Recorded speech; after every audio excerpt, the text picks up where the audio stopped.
అందరికీ తెలిసిందే. ఈరోజు ఒక గిరిజన బిడ్డ ఎదుర్కొనే శక్తి లేక ఎన్ని కుట్రలు కుతంత్రాలు చేస్తున్నారో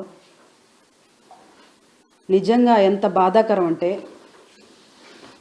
నాకు కార్పొరేటర్లు మద్దతు ఇస్తున్నారని వాళ్ళని భయపెడుతూ బెదిరిస్తూ కేసులు పెడుతూ కనీసం మహిళా కార్పొరేటర్లను కూడా చూడకుండా వారి ఇళ్ళకెళ్ళి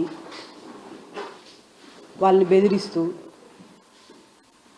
ఇబ్బంది పెడుతూ బయటికి చెప్పుకోలేని పరిస్థితిలాగా వాళ్ళని అనేక విధాలుగా భయపెడుతూ ఇబ్బంది పెడుతున్నారు.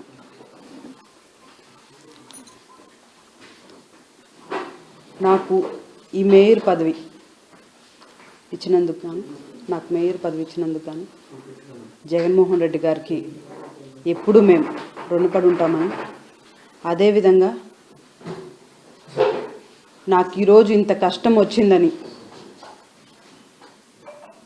గిరిజన దళిత నాయకులు నాకు అండగా నిలిచినందుకు వారందరికీ కూడా నేను రుణపడి ఉన్నానని తెలియచేసుకుంటూ, ఈరోజు నా మేయర్ పదవికి రాజీనామా చేస్తున్నాను. రేపు మార్నింగ్ వెళ్ళి కలెక్టర్కి కూడా అందించడం జరుగుతుంది. నేను మేయర్ పదవికి మాత్రమే రాజీనామా చేస్తున్నాను. ప్రజలకు ఎప్పుడూ చేరువుగా ఉంటాను.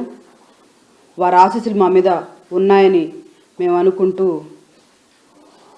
ఈరోజు నన్ను ఈ మేయర్ పదవి నుంచి దించడానికి ఇన్ని కుట్రలకు పాల్పడుతున్నారో, కార్పొరేటర్లను కొట్టిస్తారు, బెదిరిస్తారు, మహిళా కార్పొరేటర్లను కూడా చూడరు, వాళ్ళ ఇళ్ళకి ఏ టైంలో అంటే ఆ టైంలో వెళ్ళడం, ఇన్ని కుట్రలు చేస్తున్నటువంటి ఈరోజు నన్ను దించేస్తున్నందుకు గాను, నాకు ఎవరైతే ఈరోజు నన్ను మేయర్ పదవిలోంచి ఉంచకూడదు అనే ఒక దూర ఆలోచనతో దీన్ని అంతా చేస్తున్న వారందరికీ కూడా, ఒక గిరిజన బిడ్డ పదవుల్లో ఉండకూడదు అని ఇంత నీచంగా ఆలోచించి, ఇంత నీచంగా కొన్ని రోజులుగా జరుగుతున్నటువంటి ఇన్ని నీచాతి పనులు చేసిన వారికి ఈ గిరిజన బిడ్డ ఉసురు తగలకపోదని నేను చెప్తున్నాను.